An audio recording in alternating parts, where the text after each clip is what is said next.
natin siya so as to determine whether may difference dun sa then expected frequencies natin. So suppose for example, meron tayong cross and then monohybrid cross, sabihin natin monohybrid cross. So based from Mendelian ratio, alam natin na dapat 3:1 yung magiging phenotypic ratio niya. And then suppose kinount talaga natin yung number of actual seeds. Kung meron tayong 27 halimbawa na round versus 8 na wrinkled. So we want to identify whether yung ratio na yon na 27:8, does it follow yung Mendelian ratio na 3:1? So ang gagamitin nating tool is yung chi-square test. So it is a statistical tool that is used to determine whether there is a significant difference between the frequency that we expect from the Mendelian ratio and the frequency that we observe dun sa actual set of data natin. So i-compare natin yung observed data natin dun sa Mendelian ratio na ini-expect natin, whether it is 3:1, 1:2:1, or 9:3:1. Kasi there might be differences. Maaaring hindi siya sakto doon sa 3:1. Pero that difference might be too small, that is, hindi siya significant. Maaaring by chance lang because of variation, kaya nagkaroon ng difference. But if yung deviation na, if deviation is too large, maaaring may mali na doon sa how the experiment was conducted, how the data was obtained, kaya magkaiba yung or mali yung nakuha niya na ratio, or perhaps maaring mali yung hypothesis. Talagang hindi pala Mendelian yung traits being observed. Kasi aside from Mendelian traits, meron ding mga non-Mendelian traits that seem to not follow yung mga principles ni Mendel. So iba yung ratio talaga nung mga observed phenotypes sa kanila. So makikita natin whether yung isang trait follows the Mendelian ratios as expected from the hypothesis of Mendel. So ito yung gagamitin nating formula. So ang gagawin natin is to simply subtract the observed frequency and expected frequency and then square it. Kasi para maalis natin yung mga negatives, kasi magkakaroon dyan ng mga negatives na answer, divided by expected frequency. And then, isasum natin sila. So mamaya mas madali ang maintindihan kapag magbigay na tayo ng examples. And then, ito yung tinatawag nating chi-square table. So in a chi-square table, ito natin i-compare yung expected, yung na-observe natin na chi-square value. So after natin makompute yung chi-square value, i-compare natin siya rito sa tabulated natin chi-square. So in this tabulated chi-square, hindi ko lang ma-zoom pero dito na lang. Ano ko ba siya? Ayan. So in the tabulated chi-square, makikita nyo dyan yung several columns natin. Depende on what significance level yung gagamitin natin. But typically, ang ginagamit natin is yung 0.05. So ito yung list ito ng mga critical values. So kung ipa-plot kasi natin yung mga chi-square values natin, meron at merong, say for example, naka-graph siya. And bell-shaped curve. Yung majority ng data natin would fall dun sa center ng curve na yon. Yun yung acceptance data natin. I-accept dapat natin yung data such that if mag-fall sila on that particular point ng graph natin. But suppose ang ginamit nating significance level is 0.05. Ibig sabihin 5% ng data na beyond dun sa acceptance stage is hindi na natin dapat i-accept. Ibig sabihin ito yung mga scenarios na very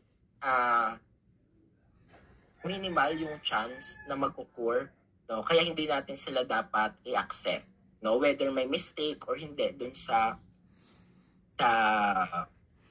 experiment na kinonduct natin or how the data were rendered. So yung degrees of freedom naman is kung ilan yung number of classes or number of phenotypes. Halimbawa, kung phenotypes ay na-observe natin, -1. And -1 lagi yung degrees of freedom. So mamaya makikita natin paano gamitin yung DF or yung degrees of freedom natin.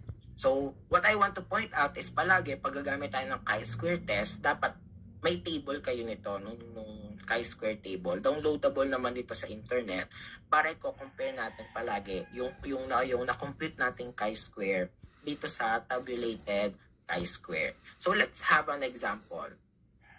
Ayan, ito. So, suppose meron tayong corn kernel and we are trying to observe yung kanyang color as a trait. No? So wherein ang dominant color is purple and then ang recessive color naman is yellow. And then two heterozygous parents were crossed. So this is a monohybrid na cross. And alam natin, if two heterozygous individuals are crossed, ang kanyang magiging phenotypic ratios offspring would be 3:1 based from Mendel. No? And then suppose we actually counted. Meron tayong corn kernels and then we counted kung ilan yung magiging purple and then yellow. And we found out na meron tayong 21 kernels and then 21 purple kernels and then 13 yellow kernels. So we want to find out whether yung 21:13 follows the expected ratio na 3:1. No? So paano gagawin natin? So kukumpute natin via the chi-square test. No? So para mas madali, let me shift sa natin, sa notes para makita natin.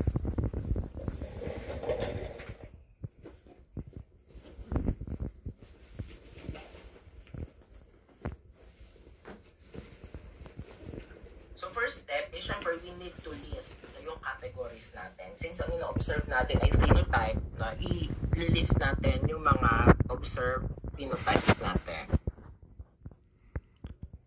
So from the observed data, meron tayong purple and then meron tayong yellow. Ang observed number natin or observed frequency based from the problem is ilan yung 21 purple and then 13 na yellow. So ang total niyan would be 34. So among the 34 corn kernels, ang observed natin is 21 purple and then 13 yellow. So based from Mendel's theories, ang probability of each of the corresponding phenotypes ay 3:1. Ibig sabihin, out of the 34 corn kernels, 3/4 or 75% nun ay dapat magiging purple. And 25% or 1/4 dapat magiging yellow. So ang probability nito is 0.75 whereas ang yellow naman is 0.25. So knowing their probability, mako-compute natin ano yung magiging expected. So ito'y observed. Ito naman ay expected. Okay? So, ang expected niya, syempre, is 75% ng 34 and 25% ng 34. So, as malaman natin yung expected purple and yellow from our data. So ano ang 75% ng 34? That would be 25.5 and then 25% ng 34 ay 8.5. Yeah. So pag i-add natin yan, 34 pa rin. So ibig sabihin, kung 3:1, if yung data natin, yung trait na color ng corn kernels follows the 3:1 ratio, supposedly out of 34 corn kernels, 25.5 dapat ay purple and then 8.5 dapat ay yellow. Nasusundan po yung nangyayari. Nakasunod po, okay. So knowing this, pwede na ngayon natin gamitin yung chi-square formula natin. I-compare natin kasi nakita natin, yung purple na na-observe ay 21. Pero dapat, based from Mendel, dapat 25.5. So may difference. Yung 13, ang expected lang natin ay 8.5. So, bakit lumagpas? So, does it mean na hindi na niya sinusunod yung 3:1 na Mendelian ratio? So, yun yung gusto nating malaman. Hindi tayo pwedeng basta-basta mag-conclude na different sila kasi 21 is different kay 25.5, 13 ay different kay 8.5. So, hindi tayo pwedeng basta-basta mag-conclude na hindi niya sinusunod yung Mendelian ratio. Maaring due to variation or chance yung difference na yun at maaaring hindi significant yung difference na yun. So, para ma-compute yung chi-square, so gagamitin natin yung formula which is observed minus expected and then square divided by expected frequency. So, kung isa-substitute natin ito, this would be, ang observed ay 21 minus 25.5, then square natin yan kasi magna-negative, over 25.5. Sa kabila, sa baba, this would be 13 minus 8.5 square divided by 25.5. So, madali lang. So, mag-cycle. Pag nag-cycle tayo niyan, ang lalabas dyan would be 0.794 and then 2.382. Yeah. And then, we will get the sum. Kasi ang sabi dun sa formula natin ng chi-square is summation. So, ang summation nila would be 3.176. Yan. So, ang computed na chi-square natin, yung chi-square ng observe natin is 3.176. And using chi-square, meron tayong null hypothesis. Wherein sa null hypothesis, sinasabi natin that there is no significant difference. There is no significant difference between the observed and expected frequencies. Ibig sabihin, walang significant difference. Although different yung 21 kay 25.5 and 13 kay 8.5, that difference is insignificant. Maaring nangyari lang yon because of chance, because of variation. No? And it still follows, no, despite of that small difference, it still follows yung Mendelian ratio na 3:1. Kung sobrang laki ng difference nila such that lalagpas na doon sa critical value na kung ang gagamitin natin ay 0.05, dapat andun lang siya sa within 95% yung most likely na makukuha nating chi-square value. Kung lalagpas siya beyond that, so, ang gagamitin natin, we will reject the null hypothesis and then accept the alternative hypothesis, which is yung opposite ng null. No? So there is a significant difference between the observed and expected frequency. In short, kung ang i-accept natin is yung alternative hypothesis, it points out na magkaiba talaga, no? Na significant yung difference between 21 and 25.5 and 13 kay 8.5. No, such that it does not follow yung Mendelian ratio. Hindi niya sinunod, no? O hindi siya tumatama dun sa 3:1 na expected ratio natin. So, i-compare natin siya ngayon doon sa tabulated chi-square natin. Ang rule natin, if yung computed chi-square, yung observed chi-square is less than the tabulated chi-square or yung expected chi-square, except yung null. Pag less than yung observed chi-square. If yung observed chi-square natin is greater than the expected, reject yung null. And then, syempre, ang i-accept mo is yung alternative hypothesis. So, tignan natin. Ang observe natin na chi-square is 3.176. Again, pag gagamit tayo ng chi-square table, meron doon yung degrees of freedom, which is lagi n-1. yung N here refers to the number of classes or yung number of categories. In this case, yung number ng phenotypes. Yung phenotype natin dito is purple and yellow lang. So, ang DF natin would be simply 2 minus 1, which is 1. Ibig sabihin, dun tayo titingin sa first row under 0.05 na significance level. So, tingnan natin dun sa table natin.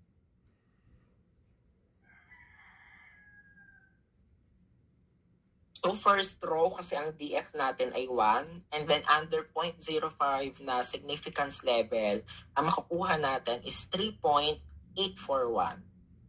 So, ang ating, ang expected natin, ano ba yan? Ay 3.841. Tama ba? 3.841. Yeah. So, based sa result, diba, 3.176 is less than dun sa 3.841. So, ang gagawin natin is to accept yung null hypothesis. Ibig sabihin, there is no significant difference, no? Although 21 is different kay 25.5, yun observe natin na purple, hindi niya nasunod yung 25.5 na supposedly yun ang lalabas dapat kung 3:1 siya. So, hindi nasunod yung 21 versus 25.5 and 13.8.5.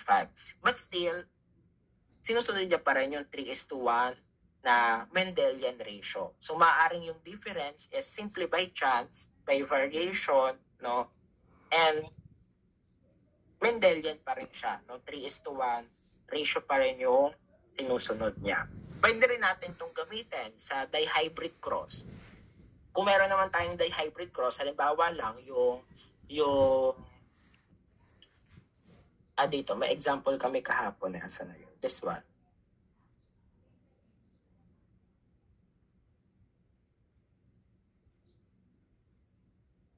Ayan. So ito, halimbawa, ginawa namin kahapon. So suppose kung dihybrid cross yan, ng phenotypes natin, kunwari sa seed shape and seed color, no? Meron tayong 9:3:3:1 na ratio. So, kunwari, yellow round, green round, yellow wrinkled, green wrinkled, 9 out of 16 doon is supposedly yellow round. 3 out of 16 is green round. Another 3 out of 16 would be green wrinkled. And then, 1 out of 16 would be green wrinkled. So, suppose ito yung observed values natin. 315, 108, 101, 32. Total of 556 na piece. So, dun sa 556 na piece, kung gagamitin natin yung 9:3:3:1 na ratio, ito yung magiging probabilities nila. 9 out of 16 is 0.5625. 3 over 16 is 1875. 0.1875 din yung 3 is out of 16 na yellow wrinkled. And then 1 out of 16 is 0.0625. No? So to get the expected frequency, multiply lang natin, no, yung probability dun sa total population. So 556 times 0.5625, ang expected natin is 312.75 na yellow round. Ang nakuha natin ay 315. So ang question is, yung 315 ba is same lang with 312.75 although it exceeded dun sa expected frequency? So magka-chi-square tayo. So nag-chi-square tayo, ito pa rin yung formula natin, sinunod natin. Ang summation yan would be this one, yung nasa baba. 0.4702. So notice, iba yung DF na ginamit natin. Instead, kanina ang ginamit ating DF ay 1 kasi n-1 is 1. 1 minus 1 is 1. Dito is 3 ang DF na ginamit kasi 4 na ngayon yung phenotypes natin. Yellow round, yellow wrinkled, green wrinkled. So 4 categories, 4 minus 1 is 3. So pag tinignan natin sa chi-square table, sa third row, column na 7.815, na 0.05, ang magiging expected na chi-square is 7.815. So ito yan. So kung i-compare natin yung observed chi-square, 0.4702 is less than dun sa expected chi-square na 7.815. So ang conclusion is to accept yung null hypothesis. Ibig sabihin, it still follows yung 9:3:1 na Mendelian ratio. Naunawaan po, class? Question so far. So madali lang naman siya, no? Kasi madali lang naman yung formula. This one is an example na hindi sinusunod yung 9:3:1 na Mendelian ratio. Suppose may in-observe tayong flower, color, tsaka yung texture. So ang phenotypes natin would be red hairy, white hairy, red smooth, and then white smooth.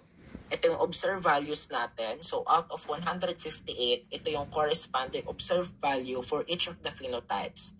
Ang probability is ganun pa rin, pang 9:3:1. So ito yung expected natin. Tignan nyo ang layo. Sa red hairy, ang expected natin is 88.9. Pero ang nakuha natin is 70. Sa white hairy, 29.6. Pero ang nakuha is 23. No? So kung ika-chi-square natin yon, ang lalabas doon na computed chi-square is 22.97. Na ang dapat lang na expected ay 7.815. So ang taas masyado nung observed chi-square natin. So more than doon sa expected. So ang conclusion is to reject the null hypothesis. And ang i-accept natin syempre is yung alternative hypothesis. Ibig sabihin, there is a significant difference. Nakita natin may difference, and that difference is significant. No, maaaring mali yung pag-gather ng data, or simply maaaring hindi Mendelian yung trait na ino-observe natin, such that hindi niya sinusunod yung Mendelian ratio. So yung mga following topics natin, we will talk about the different non-Mendelian traits. Nandiyan yung mga incomplete dominance, codominance, all of which hindi niya sinusunod yung Mendelian ratio na na-observe ni Mendel. Okay? So dun sa anong tawag natin dito? Dun sa activity natin, so tingnan natin sa lab manual natin. Ang gagawin nyo is